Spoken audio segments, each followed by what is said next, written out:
Hi, this is Santosh. Welcome to English Abaga. நம்ம இன்னைக்கு rise of nationalism in Europe உடைய part 2 video தான் பார்க்க போறோம். ஆல்ரெடி பார்ட் 1ல இந்த ரைஸ் ஆஃப் நேஷனலிசம் உடைய அதாவது நேஷனலிசம் உடைய மீனிங், நேஷனலிசம்னா என்ன, பிரெஞ்ச் ரெவல்யூஷன்னா என்ன, ஐடியா ஆஃப் நேஷன்ஸ் என்ன, ஜாக்கோபின் கிளப்ஸ்னா என்ன, ரூல் ஆஃப் நெப்போலியன் அவர் கொண்டு வந்திருந்த அந்த நெப்போலியன் கோட் பார்ட் 1ல இது எல்லாமே ரொம்ப கிளியரா சொல்லியிருந்தேன். இப்போ பார்ட் 2ல making of nationalism in Europe தான் சொல்ல போறேன். முடிஞ்ச அளவுக்கு எந்த பிக்சர்ஸ்லாம் கொடுத்தா உங்களுக்கு கிளியரா புரியுமோ அதே மாதிரி எக்ஸாம் பாயிண்ட் ஆஃப் வியூல இருந்து எல்லா கான்செப்டையும் உங்களுக்கு கிளியரா எக்ஸ்பிளைன் பண்ணிடுறேன். உங்களுக்கு வேற ஏதாவது சஜஷன்ஸ் இருந்தாலும் கமெண்ட்ல சொல்லுங்க.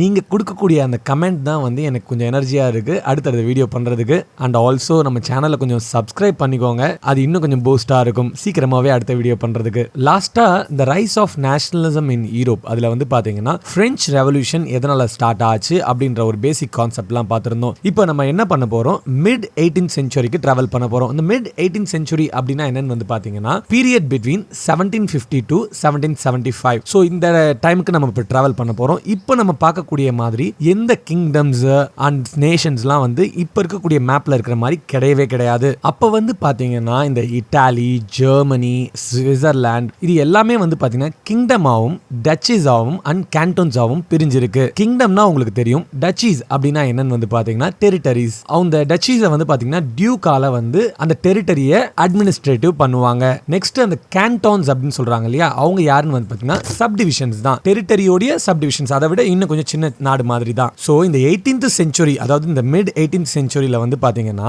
இந்த கிங்டம்ஸ், இந்த ஜெர்மன், இட்டாலி, சுவிட்சர்லாந்து இந்த மாதிரி இருக்கக்கூடிய எல்லா இப்ப நம்ம கண்ட்ரியா பாக்குறோம், இப்ப அதை ஒரு நேஷன்ஸா பாக்குறோம் இல்லையா. அப்ப அந்த மாதிரிலாம் கிடையாது. ஏதோ ஒரு கிங்டம், ஏதோ ஒரு கிங்குக்கு கீழே வந்து அட்டானமஸ் டெரிட்டரியா தான் இருக்கு. அங்க இருக்கக்கூடிய மக்களும் வந்து பாத்தீங்கன்னா நிறைய டிஃபரன்சஸ், நிறைய டிவர்ஸ் பீப்புள் தான் இருக்காங்க. அதாவது டிவர்ஸ் பீப்புள்னா என்னன்னா அவங்களுடைய லாங்குவேஜ், கல்ச்சர், அவங்களுடைய ஐடென்டிட்டி எல்லாமே வந்து ரொம்ப டிஃபரெண்டா இருக்கும். கிட்டத்தட்ட வந்து பாத்தீங்கன்னா ஒரு துணியில டிஃபரெண்ட் கலரை போட்டா எப்படி இருக்கும் அந்த மாதிரி தான் வந்து பாத்தீங்கன்னா ஒரு மக்களும் ஒரு லாங்குவேஜ், ஒரு ஐடென்டிட்டியோட வாழ்ந்துட்டு இருக்காங்க.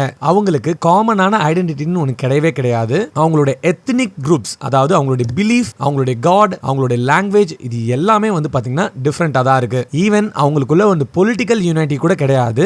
பட் இவங்க எல்லாரையும் முன்னு சேர்க்கிறது யாருன்னு வந்து பாத்தீங்கன்னா எம்பரர் தான். இந்த எம்பரரால தான் வந்து பாத்தீங்கன்னா இவங்க எல்லாரும் கட்டுப்பட்டு அவங்களுக்கு கீழே இருக்காங்க. இப்போ நான் வந்து பாத்தீங்கன்னா அந்த கண்ட்ரியோடைய நேம் அண்ட் ஆல்சோ அவங்களுடைய லாங்குவேஜஸ் சொல்ல போறேன். கண்டிப்பா உங்களுக்கு ரொம்பவே நியூவா இருக்கும். ஏன்னா நமக்கு வந்து பாத்தீங்கன்னா இந்தியாவை பத்தியோ இந்தியாவில் இருக்கக்கூடிய கண்ட்ரி ஸ்டேட்ஸை பத்தி நம்ம பேசுறோம் அப்படின்னா அது டிஃபரெண்டா இருக்கும். அந்த வேர்டை ஓரளவுக்கு ஃபெமிலியரா இருக்கும். பட் இப்போ நம்ம வந்து யூரோப்பை பத்தி பேச போறோம்ன்றதால இப்போ வரக்கூடிய வார்த்தைகள் எல்லாமே ரொம்ப டிஃபரெண்டா இருக்கும். நீங்க ஈவன் புக்ல படிக்கும் போதே டிஃபரெண்டா இருக்கும். அதனால என்னன்னா இந்த வார்த்தைகளை மறுபடியும் கேட்கும் போது இந்த பிளேசஸ் அண்ட் இந்த கண்ட்ரீஸ் லாங்குவேஜஸ் வந்து நீங்க இன்னும் ஃபெமிலியர் ஆயிடுவீங்க. ஃபர்ஸ்ட் டைம் கேட்கும் போது கொஞ்சம் டிஃபரெண்டா தான் இருக்கும். ஆனா புக் எடுத்து வச்சு அண்டர்லைன் பண்ணிக்கோங்க, திரும்ப ப்ரொனவுன்ஸ் பண்ணி பாருங்க. இந்த மிட் 18th செஞ்சுரியில வந்து பாத்தீங்கன்னா ஆம்ஸ்பர்க் மொனார்கி தான் வந்து கொஞ்சம் சுப்பீரியரா இருக்கு. அவங்க என்ன பண்றாங்க, ஆஸ்திரியா, ஹங்கேரி இங்க எல்லாம் வந்து இவங்க தான் வந்து ரூல் பண்றாங்க. இந்த ஆப்ஸ்பர்க் மொனார்கின்றது வந்து பாத்தீங்கன்னா அரிஸ்டோகிராட்ஸா தான் அதிகமா இருக்காங்க. அரிஸ்டோகிராட்ஸ்னா வந்து ஒரு காசு அதிகமா இருக்கக்கூடிய ஒரு பீப்புள்னு வச்சுக்கலாம். அவங்க வந்து கிட்டத்தட்ட ஒரு ஜமீன்தார் மாதிரின்றதை நம்ம புரிஞ்சுக்கலாம். சோ அவங்க என்ன பண்றாங்க,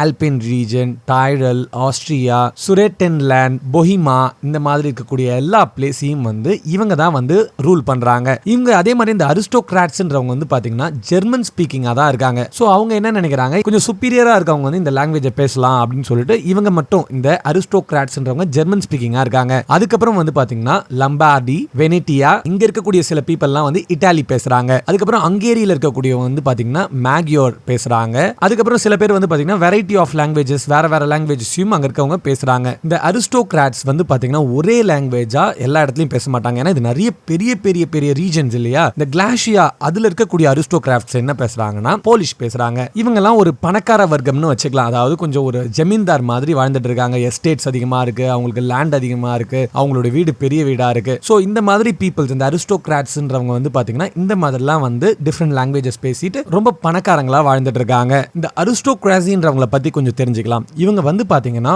அதிகமா வந்து இந்த கண்ட்ரி சைடுல நிறைய லேண்ட்ஸ், எஸ்டேட்ஸ்லாம் வச்சிருப்பாங்களாம். டவுன் சைட்ஸ்ல வந்து பாத்தீங்கன்னா பெரிய வீடெல்லாம் வச்சிருப்பாங்களாம். இவங்களுக்குள்ள வந்து பாத்தீங்கன்னா வந்து இந்த பொண்ணு எடுக்கிறது, பொண்ணு கொடுக்கறது, கல்யாணம் பண்றது எல்லாமே வந்து பாத்தீங்கன்னா அரிஸ்டோகிராசிக்குள்ளேயே தான் இருக்குமா. அதாவது அவங்களுக்குள்ளேயே மாத்தி தான் கல்யாணம் பண்ணிப்பாங்களாம் அப்படின்றத சொல்றாங்க.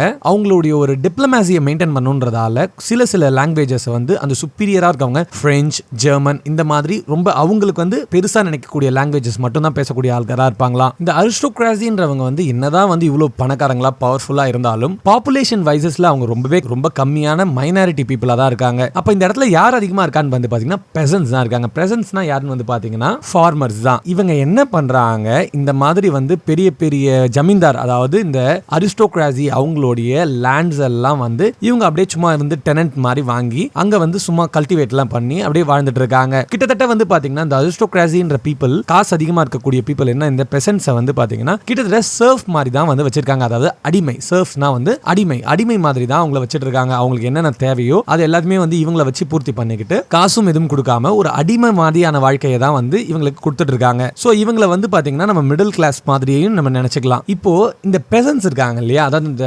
பெசன்ட்ஸ்னா வந்து ஃபார்மர்ஸ் சொல்லியிருக்கேன், நீங்க நல்லா ஞாபகம் வச்சுக்கோங்க. வேற ஏதோ ஒரு வார்த்தை அப்படின்றத மாதிரிலாம் நினைச்சுக்காதீங்க. இதுல நிறைய வந்து வார்த்தைகளை புரிஞ்சிட்டாலே நமக்கு வந்து கதை சுலபமா புரிஞ்சிடும். ஏன்னா ஹிஸ்டரியில வந்து பாத்தீங்கன்னா ஒரு விஷயம் நடந்த ஒரு கதையை தானே சொல்றோம். அதாவது உங்களுக்கு நியூவா இருக்கலாம், அதனாலதான் வந்து சிலது புரியாம இருக்குது. அண்ட் ஆல்சோ இதுல இருக்கக்கூடிய சில பிளேசஸ் அவங்க சொல்லும் பொழுது அந்த வார்த்தைகளும் புதுசா இருக்கிறதால தான் உங்களுக்கு கொஞ்சம் கஷ்டமா இருக்கும். போக அது பழகிடும். அப்படியே ஒரு கதை மாதிரி நீங்க இமேஜின் பண்ணிட்டீங்கன்னா இன்னும் ஈஸியா இருக்கும் உங்களால விஷுவலைஸ் பண்றதுக்கு. சோ இங்க இருக்கக்கூடிய அந்த பெசன்ட்ஸ் அவங்களும் வந்து பாத்தீங்கன்னா நிறைய டிஃபரெண்ட் லாங்குவேஜஸ், அவங்களோட பிலீஃப் எல்லாமே டிஃபரெண்டா தான் இருக்கு. எக்ஸாம்பிள், பெசன்ட்ஸ் நார்த் சைட்ல வந்து பாத்தீங்கன்னா போஹிமியன்ஸ் அண்ட் ஸ்லோவாக்ஸ்னு இருக்காங்க. அப்புறம் வந்து சவுத் சைட்ல வந்து பாத்தீங்கன்னா ஸ்லோவேனியன்ஸ், கார்னியோலா, கிரவோட்ஸ்னு இருக்காங்க. அப்புறம் வந்து பாத்தீங்கன்னா ஈஸ்ட் சைட்ல வந்து ரோமேன்ஸ் அண்ட் டிரான்சில்வேனியா அப்படின்னு இருக்காங்க. பெசன்ட்ஸும் வந்து இந்த மாதிரி ரொம்ப பிரிஞ்சு டிஃபரெண்டான ஐடியாலஜி அண்ட் லாங்குவேஜஸ்ல தான் வாழ்ந்துட்டு இருக்காங்க. இவங்க எல்லாருக்குமே வந்து காமனா இருக்கக்கூடிய ஒரே விஷயம் என்னன்னா காமனான எம்பரர், ஒரே கிங் தான் இருக்காரு. சரி, இப்போ உங்களுக்கு ஒரு கொஸ்டின் வந்திருக்கலாம், பா இவ்வளவு சொன்னேன், அதாவது நார்மலா இந்தியாவை கூட நீங்க புரிஞ்சுக்கலாமே. இப்போ வந்து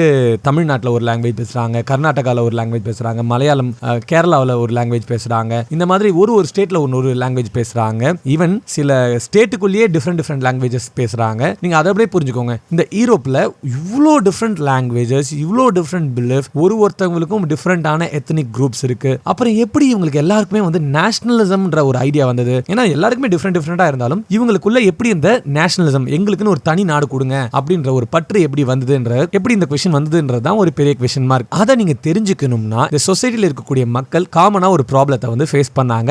அது என்னன்னு நீங்க தெரிஞ்சுக்கணும். ஏன்னா நார்மலா மக்கள் வந்து தேவையில்லாம வந்து புரட்சி பண்றேன், இல்ல வந்து எங்களுக்கு இந்த உரிமை வேணும் அப்படின்னு சொல்ல மாட்டாங்க. ஏதோ ஒரு ப்ராப்ளம் வரதால தானே. சோ அதனால இங்க என்ன நடந்தது, எதனால வந்து இந்த நேஷனலிசம்ன்ற ஐடியா வந்து மக்களுக்குள்ள வந்தது அப்படின்றது தான் இப்ப சொல்ல போறேன். ஒரு 4 பாயிண்ட் சொல்ல போறேன் இந்த அரிஸ்டோகிராசியை பத்தி. இந்த 4 பாயிண்ட் புரிஞ்சுக்கிட்டாலே எதனால புரட்சி வந்ததுன்றதையும் நீங்க புரிஞ்சுக்கலாம். The aristocrats were the rich class that was dominating class in Europe. The member of the society had a common way of life. So இந்த aristocrats இருக்காங்க இல்லையா, இவங்க தான் இந்த டாமினேட்டிங் கிளாஸா இருக்காங்க, ரொம்ப பணக்காரங்க. அது மட்டும் இல்லாம யூரோப்ல இருக்கக்கூடிய எல்லா வர்க்கத்தையும் இவங்க தான் வந்து டாமினேட் பண்றாங்க. ஏய் நான் தான் பெரிய ஆளு, நான் சொல்றதா நீ கேட்கணும், எங்க கிட்ட தான் அதிகமா காசு இருக்கு, லேண்ட் இருக்கு, வீடு இருக்குன்னு சொல்லி எல்லாரையும் அடிமைத்தனம் பண்றாங்க. இவங்க யாருன்னு வந்து பாத்தீங்கன்னா they were the owners of estates in the villages and also big houses. They spoke French and their family most of the time had matrimonial alliances. So இவங்க என்னன்னா இவங்களுக்கு நிறைய எஸ்டேட்ஸ் இருக்கு, வில்லேஜ்ல பிக் ஹவுசஸ் இருக்கு. இவங்க வந்து ஒரு பணக்கார வர்க்கம்னு காமிக்கிறதுக்காக பிரெஞ்சு தான் பேசுவாங்களாம். அது மட்டும் இல்லாம இவங்க ஃபேமிலியில இருக்கவங்க எல்லாருமே வந்து பாத்தீங்கன்னா அவங்க இந்த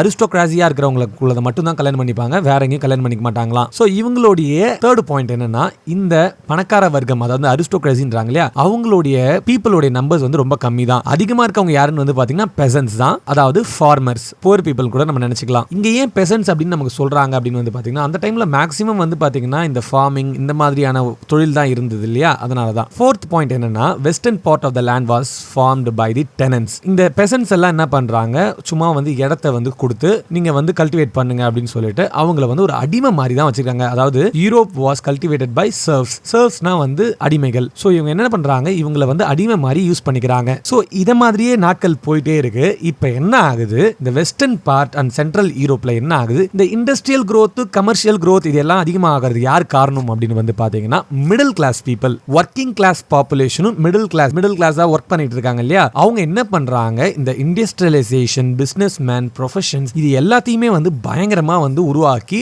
பயங்கரமா அதுல வந்து முன்னேற ஆரம்பிக்கிறாங்க. சோ இந்த மிடில் கிளாஸ் பீப்புள் இந்த மாதிரி கொஞ்சம் வளர அவங்களுக்குள்ள இருக்கக்கூடிய சில பேர் வந்து படிக்கவும் ஆரம்பிக்கிறாங்க, எஜுகேஷனும் கிடைக்குது. இப்போ அவங்களுக்குள்ள அந்த எஜுகேஷன்ஸ்லாம் கொஞ்சம் அதிகமா வர இந்த ஐடியா ஆஃப் நேஷனலிசம் வந்து அதிகமா க்ரோ ஆகுது. மக்களுக்கு வந்து அதிகமா விழிப்புணர்வு அதிகமா வரும்பொழுது இப்போ இந்த நேஷனலிசம் என்ற ஒரு கான்செப்ட் வந்து ஒரு புது பரிமாணத்துக்கு போகுது. அதாவது லிபரல் மிடில் கிளாஸ் குரூப்பா மாறுறாங்க. லிபரலிசம் அப்படின்னா என்னன்னு வந்து பாத்தீங்கன்னா லாட்டின் வேர்ட்ல இருந்து தான் வந்து டிரைவ் பண்ணிருக்காங்க. லிபர் அப்படின்னா ஃப்ரீ அப்படின்னு சொல்றாங்க. அதாவது இப்ப இந்த மிடில் கிளாஸ் பீப்புள்லாம் என்னன்னா எங்களுக்கு லிபரலிசம் வேணும் அப்படின்னு சொல்லிட்டு கேட்க ஆரம்பிக்கிறாங்க. ஏன் அப்படின்னு வந்து பாத்தீங்கன்னா இண்டிவிஜுவலுக்கு ஃப்ரீடம் வேணும் அப்படின்றது தான் சொல்றாங்க. Equality of all before the law அப்படின்ற ஒரு கான்செப்டை கொண்டு வாங்க. சோ அதுதான் இந்த லிபரலிசம்ன்ற கான்செப்ட் நேஷனலிசம்ல இருந்து ஒரு புது பரிமாணமாயி லிபரலிசம் ஆகுது. அதாவது இந்த மிடில் கிளாஸ் அந்த ஒர்க்கிங் கிளாஸ் பீப்புள்லாம் இருக்காங்க இல்லையா, அவங்க கொஞ்சம் விஷயங்கள்லாம் புரிஞ்சுக்கும் பொழுது அவங்க என்ன பண்றாங்க, எங்க லிபரலிசம் கொண்டு வாங்க. லிபரலிசம்ல அவங்க என்ன சொல்றாங்கன்னா they all stressed for the government elected by the people.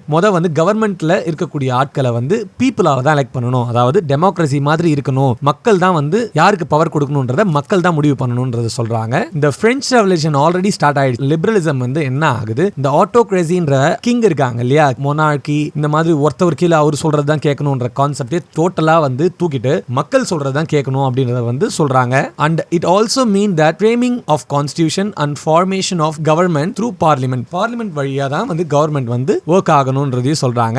19th century liberals also laid stress upon right to property இருக்கணும்னு சொல்றாங்க. through people were granted equality before the law, still the right to vote or even French revolutionல வந்து கூட பாத்தீங்கன்னா the right for equality அதுல வந்து பாத்தீங்கன்னா lock முன்னாடி எல்லாருக்குமே ஒண்ணுதான், எல்லாருக்கும் ஓட்டுரிமை கொடுக்கணும்னு சொல்றாங்க. பட் எல்லாருக்கும் அவங்க கொடுக்கல. அதே மாதிரி சொத்து இருக்கக்கூடிய அதாவது ப்ராப்பர்ட்டி இருக்கக்கூடிய மேலுக்கு மட்டும் தான் ஓட்டு கொடுத்திருந்தாங்க. இதுல வந்து பாத்தீங்கன்னா மென் ப்ராப்பர்ட்டி இல்லாம இருக்கிறவனும் விமன் எல்லாருக்குமே வந்து ஃபர்ஸ்ட் வந்து இந்த மேனுக்கு ப்ராப்பர்ட்டி இல்லனா அவனும் ஓட்டு கிடையாது, விமனுக்கு ஓட்டே கிடையாது சொல்லிடுறாங்க. அதுக்கப்புறம் வந்து ஜாக்கோபின்ஸ் கிளப்ல இருக்கக்கூடிய ஒரு கான்செப்ட் என்ன கொண்டு வராங்கன்னா அடல்ட் மென்னா இருந்தாலே அவங்க எல்லாருக்குமே ஓட்டு, ப்ராப்பர்ட்டி இருந்தாலும் சரி இல்லனாலும் சரி அவங்க ஓட்டு உரிமை இருக்கு. அதாவது மென்னுக்கு மட்டும் சொல்றாங்க, விமனை இவங்க கண்டுக்கவே இல்ல, மென்னுக்கு மட்டும் தான் ஓட்டு உரிமை கொடுக்குறாங்க. சோ இதெல்லாம் தான் இந்த மேக்கிங் ஆஃப் நேஷனலிசம்ல ஃபர்ஸ்ட் நடக்குது. இந்த லிபரலிசமே வந்து பாத்தீங்கன்னா ஒரு ரெண்டு டிஃபரெண்ட் இல்ல நிறைய டிஃபரெண்டான ஐடியாலஜியை கொண்டது. ஏன்னா சில பேர் இந்த பிசினஸ் பண்ணக்கூடிய மக்களுக்கு என்னன்னா லிபரலிசம்னா என்னன்னா எங்களால வந்து வேற நாட்டுக்கு போக முடியல, வேற கண்ட்ரிக்கு போக முடியல, வேற இடத்துக்கு போய் பிசினஸ் பண்ண முடியல, இம்போர்ட் எக்ஸ்போர்ட் பண்ண முடியல, எங்களுக்கு ஃப்ரீடம் வேணும்னு சொல்றாங்க. அதுவே வந்து பாத்தீங்கன்னா ஒரு விமனா இருக்காங்கன்னா அவங்களுக்கு எங்க ஓட்டு உரிமையே கிடையாதுங்க,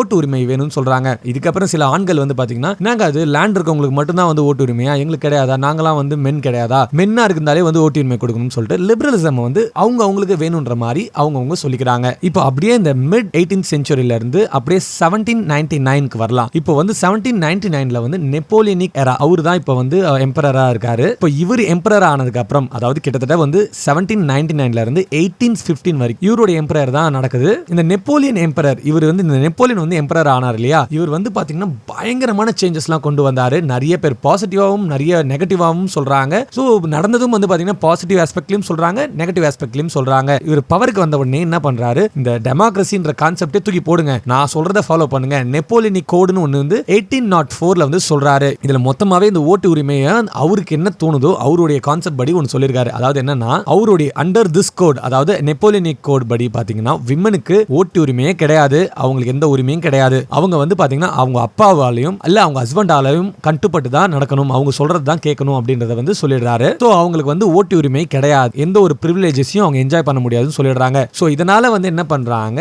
இந்த விமென்ஸ்லாம் என்ன பண்றாங்க, ஈக்குவல் பொலிட்டிக்கல் ரைட்ஸ் எங்களுக்கு வேணும், எங்களுக்கும் ஓட்டு உரிமை வேணும்னு சொல்லிட்டு அவங்க வந்து பாத்தீங்கன்னா புரட்சி வெடிக்குது. பட் இது அப்படியே இன்னொரு சைடு வந்து பாத்தீங்கன்னா அதாவது இந்த middle class people working class people அவங்களுடைய இந்த பிசினஸ் பாயிண்ட் ஆஃப் வியூல வந்து பாத்தீங்கன்னா லிபரலிசம்னா அவங்க என்ன சொல்றாங்கன்னா எங்களுக்கு வந்து ஃப்ரீடம் கொடுங்க, அதாவது டாக்ஸஸ் குறைங்க, எங்களுக்கு வந்து ஒரு கண்ட்ரிக்கு வந்து போகும்போதும் பயங்கர டாக்ஸஸ் வாங்குறாங்க, குட்ஸ்க்கு டாக்ஸஸ் வாங்குறாங்க. அது மட்டும் இல்லாம டிஃபரெண்ட் பிளேசஸ் போனா டிஃபரெண்ட் மணி இருக்கு, அது மட்டும் இல்லாம ஒரு இடத்துல ஒரு விதமான மெஷர்மெண்ட் நடக்குது அப்படின்றதையும் சொல்றாங்க. ஸோ இதனாலதான் இந்த மிடில் கிளாஸ் பீப்புள்ஸ்லாம் வந்து பயங்கரமா கொதிச்சு வராங்க, எங்களுக்கு கண்டிப்பா உரிமை தேவை அப்படின்னு சொல்லிட்டு. ஸோ ஐ ஹோப் தட் உங்களுக்கு இது கான்செப்ட் இப்போ இது வரைக்கும் கிளியரா புரிஞ்சிருக்கும் நான் நினைக்கிறேன். நெக்ஸ்ட் வந்து என்னென்ன சேஞ்சஸ் நடக்குது, மக்கள் எந்த மாதிரிலாம் வந்து ப்ராப்ளம் ஃபேஸ் பண்ணாங்க, அது எது மாதிரிலாம் மாறிச்சு அப்படின்றது வந்து நெக்ஸ்ட் வீடியோல கிளியரா சொல்றேன். உங்களுக்கு வேற ஏதாவது சஜஷன்ஸ் இருந்தாலும் கமெண்ட்ல சொல்லுங்க. தேங்க்ஸ் ஃபார் வாட்சிங் this video. Have a nice day.